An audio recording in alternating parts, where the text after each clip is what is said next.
Hello friends, मैं Dheeraj Saini, managing director Universal Institute of Electronics and Communications Rohtak. आपका स्वागत करता हूं आपके अपने YouTube channel Universal Institute of Electronics and Communications में। 2 दिन से टाइम नहीं लग रहा था, आज समय मिला है तो मैं आज चर्चा करूंगा आपके सामने एसी एंड डीसी वोल्टेज के बारे में। एक होता है अल्टरनेट करंट, जो अपनी दिशा व इकाई को बदलते हुए चलता है। एक होता है डायरेक्ट करंट, जिसको डीसी वोल्टेज बोलते हैं, वो बिल्कुल सीधा चलता है, उसकी एक लाइन पॉजिटिव और एक लाइन नेगेटिव होती है। तो मैं आपको अभी जो भी मैंने होमवर्क किया है, लिखा है, वो आपको पढ़ के सुना रहा हूँ। AC and DC voltage. AC means alternate current, चढ़ती उतरती विद्युत धारा। जो करंट अपनी दिशा व इकाई बदलते हुए चलता है, इसकी एक लाइन को न्यूट्रल कहते हैं, व दूसरी लाइन को फेज कहते हैं। न्यूट्रल हमेशा जीरो पर रहती है, जो छूने पर कुछ प्रभाव नहीं करती। दूसरी लाइन को फेज कहते हैं, जो हर पल नेगेटिव व पॉजिटिव होते हुए चलती है, व छूने पर झटका भी मारती है। The current that changes its direction and magnitude is called alternate current. The first line of this current is called neutral and the second line is referred to as a phase. In neutral, it always stays at zero, having no effect when touched.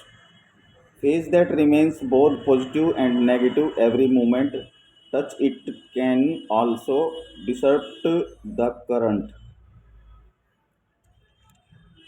तो AC के बारे में discuss है शुरू में। जब AC alternate current दिशा बदलता है तो साइकिल बनता है। जैसे एक बार यूं और एक बार यूं, तो साइकिल बन गया, एक बार पॉजिटिव एक बार नेगेटिव। 1 सेकंड में बनने वाले साइकिल की संख्या को फ्रीक्वेंसी कहते हैं। यानी कि आप साइकिल को चला रहे हैं तो एक बार पेडलिंग करोगे तो एक साइकिल बन गया, और 1 सेकंड के अंदर आपने 10 बार पेडल मार दिए तो 10 साइकिल बन गए, तो उसको हम बोलेंगे फ्रीक्वेंसी। जीरो से पॉजिटिव या नेगेटिव पीक स्तर के बीच के स्थान को, जैसे ये जीरो है और यहाँ से ये पॉजिटिव बना, तो पीक लेवल क्या हुआ, सबसे टॉप साइड का। और इसी तरह जब ये नेगेटिव की तरफ से यहाँ गया तो ये पीक लेवल हुआ सबसे नीचे वाला पोर्शन नेगेटिव साइड का। तो दोनों के बीच में जो गैप है, इसको हम एम्पलीट्यूड बोलेंगे।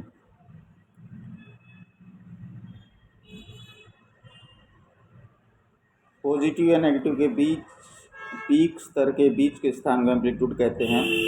पॉजिटिव से नेगेटिव व नेगेटिव से पॉजिटिव साइकिल के पीक लेवल के बीच की दूरी को वेवलेंथ कहते हैं।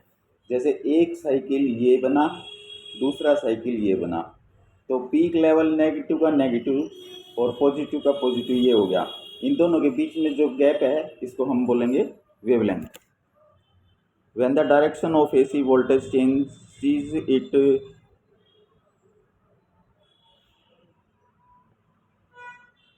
changes gets cycles, and the number of cycles produced in 1 second is called frequency. The distance between two negative or two positive peak is called wavelength. तो एक cycle तो बन गया ऐसे, इसके और इसके बीच को एम्पलीट्यूड बोलते हैं। दो साइकिल के पीक से पीक लेवल के बीच की दूरी को वेवलेंथ बोलते हैं। और 1 सेकंड में कुल संख्या जितनी भी साइकिल्स की होती है, उसको फ्रीक्वेंसी कहते हैं। फ्रीक्वेंसी को इस तरह से लिखा जाता है, फ्रीक्वेंसी को इंग्लिश में हर्ट्ज भी बोलते हैं। साइकिल को हर्ट्ज बोलते हैं, HERTZ, और हर्ट्ज को शॉर्ट फॉर्म में HZ से शो किया जाता है।